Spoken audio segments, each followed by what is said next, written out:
Magandang araw. Ako po si Mark Lester Lirat. Ito po ang aking daily devotion, ang commitment, family devotion, and discipleship na tinalakay po ni Pastor Russell Ocampo sa 365 Daily Devotion. Ang Bible verse po ngayong araw ay galing sa Deuteronomy chapter 6 verse 5 to 7. Ang sabi po dito ay, Love the Lord your God with all your heart and with all your soul and with all your strength. These commandments that I give you today are to be on your hearts. Impress them on your children.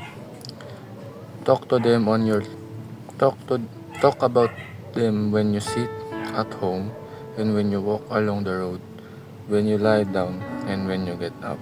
Ang sabi po dito is mahalin natin ang Diyos ng buong puso, buong pagkatao natin at buong lakas natin.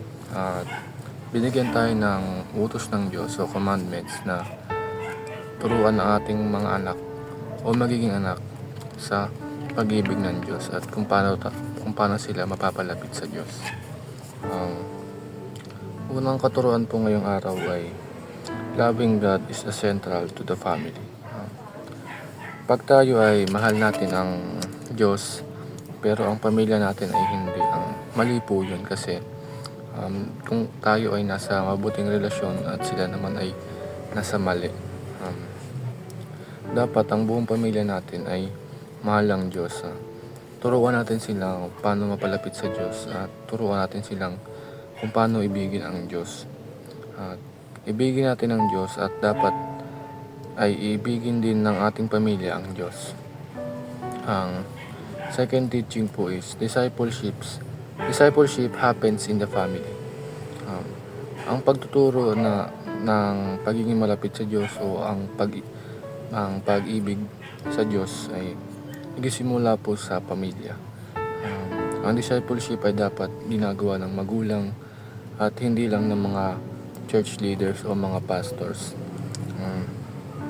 Turuan natin ang ating pamilya o ang magiging anak natin na pagiging malapit sa Diyos at turuan natin silang ibigin ang Diyos gaya ng ginagawa natin ngayon na malapit tayo sa Diyos at iniibig natin ang Diyos ng buong puso at buong lakas natin.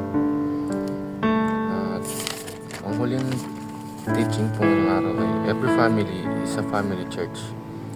Dapat ang church ay nasa tahanan dahil nagsisimula po talaga lahat sa bahay at magtuturo ng mga utos o mga ginawa ng Diyos para sa atin ng pagkasakripisyo ng Diyos ay ating mga magulang. Utos po ito na binigay ng Diyos at mahalaga po itong sundin. Ang realizations ko po ngayon sa devotion is turuan natin ng ating pamilya na mapalapit sa Diyos upang sama-sama tayong mag-grow kasama ang Diyos at kasama rin ang pamilya natin. Yun lang.